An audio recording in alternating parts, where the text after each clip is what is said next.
We want to go through this carefully because, onto itself, Game of Thrones is a cultural phenomenon, right? It was a very popular series, one of the most expensive series. So there's a lot of analytic reasons, even if you're not into dark fantasy, to look at it. I happen to like dark fantasy and just fantasy in general. So I am coming at it from a fan perspective, but also an analyst perspective.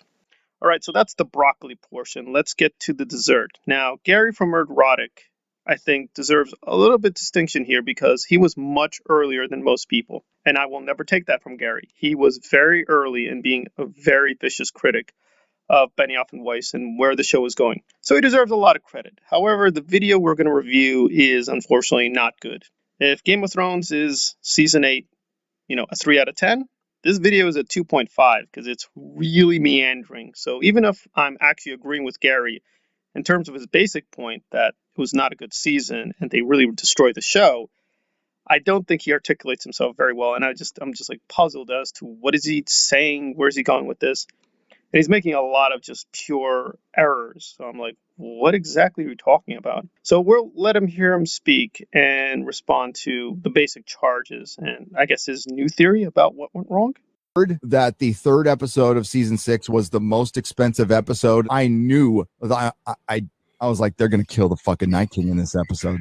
Sorry, I thought that Winterfell was going to get ransacked and they would just run and then they would just head down towards King's Landing. And I thought that the last episode was going to be the White Walkers all outside King's Landing, which was now going to be covered in snow because of the White Walkers' advance. And it was just like Daenerys and Jon Snow and maybe a couple of others that had survived with the dragons. But no. You know that thing that they've been building up to with the Valyrian steel sword? And the only thing that actually made the White Walkers worried and scared of Jon Snow? Fuck that! And the reason they didn't pay it off? Intersectional feminism.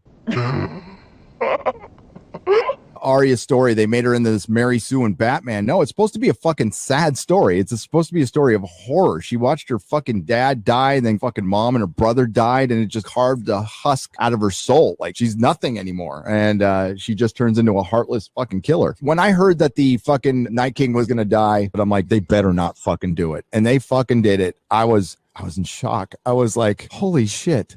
They really just fucked this show. They did it. Fuck The Sopranos. Fuck everything else. This is the worst ending to a fucking show ever. And then fighting the fucking hype for a few months of people going, it was good. It was good. It was good. No, it sucked. You're right. That like was months of that. And now nobody gives a shit. And HBO is making another show, dumping tons of money into a Targaryen show. Okay, let's begin with that factual error he seemed to make, which is he's talking about season 8, but then he references season 6. Now, this video, to be fair, is excerpted from something larger.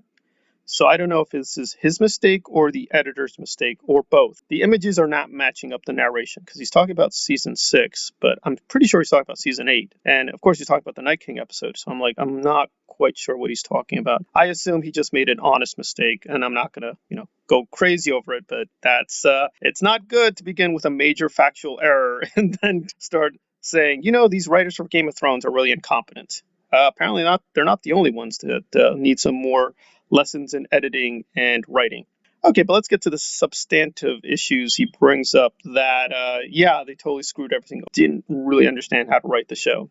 I do basically agree. My own estimate of Benioff and Weiss is that they're more like mediocre writers, because clearly they're capable of doing some good writing, but the Emperor had no clothes by the end of the show. So, I think we saw what they really do onto themselves, and they're just not very good writers. But why is he roping in feminism or intersectional feminism? I mean, I get it, it's meant to be a joke, but if so, I don't even see what the joke is. I mean, Arya Stark is a wealthy white woman from a noble family, so there's no intersections. Or is he saying that Arya is coded as black or coded as an other, that she's somehow a marginal figure or identity within the series? I don't understand the joke. So she's definitely not intersectional feminism. So I have no idea what the hell he's talking about.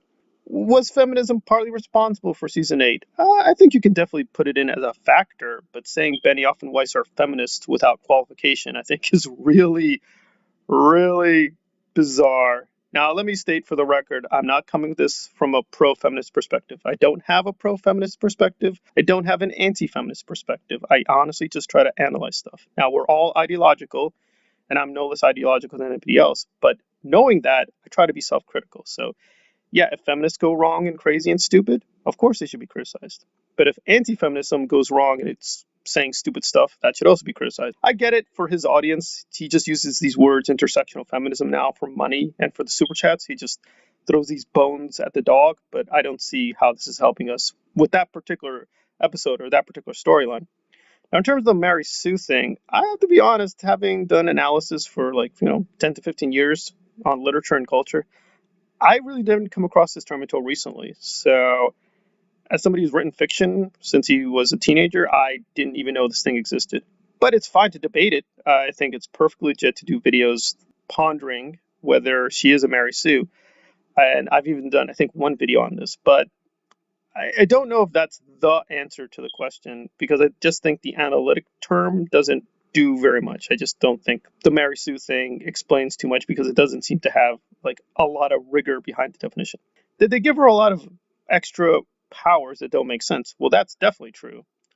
But I don't know if invoking Mary Sue is going to be helpful. I mean, it was definitely weird. She does that weird Super Mario jump and then kills the Night King. I still wonder, why didn't she just freeze to death instantaneously? That seemed a little strange. Where were his lieutenants? Yeah, there's a lot of questions in terms of what they did. But adducing, Mary Sue feminism, I'm like, okay, maybe not. But he doesn't even bother to articulate. It's just obvious. I'm not with him on that one because he's not providing much evidence. So I'm not sure what he's saying. But his basic point here that the logic really failed because the earlier seasons were pretty crazy onto themselves, right? But they went much further in season 8. Okay, so that basic point is fine, but the reasons why, I think we're still not quite sure. I mean, I've researched this a lot. We're still asking questions as to what they were up to. The way I see it, and from the best reporting I can do, they just didn't like the way it was going to go, because they were going to have Jon Snow do it, but they had changed their minds. They thought it was too predictable, and they did something really stupid to replace that, but they wanted to do something unpredictable. Now, in terms of pouring money into House of the Dragon, yeah, it's a profit-making corporation. It's going to do that. And Benioff and Weiss are not a part of it, so I have tentative hopes over House of Dragon. But yeah, I mean, if they're going to do crazy, stupid stuff, and they already are doing some crazy, stupid stuff, and I think it's proper to criticize that. I'm not really behind a lot of the casting. I have a lot of doubts why they did certain things with the casting, the people they chose, or frankly, some of the race gender politics also seem a little suspicious. But the latest casting news gives me hope that they're trying to be balanced, and hopefully they'll do at least some of the books and keep some things faithful to George, but probably not. I'm not stupid. So it's a very mixed record so far with House of the Dragon, but we're going to have to wait and see in terms of the trailer and more news on the scripts and plots. But yeah, I agree in sentiment that season 8 is disastrously stupid and horrific. But is it the worst thing of all time, the worst TV show of all time, the worst TV ending? Listen, I get Gary reads comics. He knows comics. He knows a lot of fantasy books. He's very well into this stuff, but I don't think he's a genuine expert. Because if you're going to really make that claim, this is the worst ending in TV history, I'm sorry to say that's probably not true. If we stack up enough shows, I'm sure we could find even way worse endings. If we had to put it into 100 worst list, I'd probably say I'd be comfortable with Game of Thrones is 20 to 30 worst of all time, which is bad enough. That's terrible. That's horrible. But is it the worst of all time? I doubt it.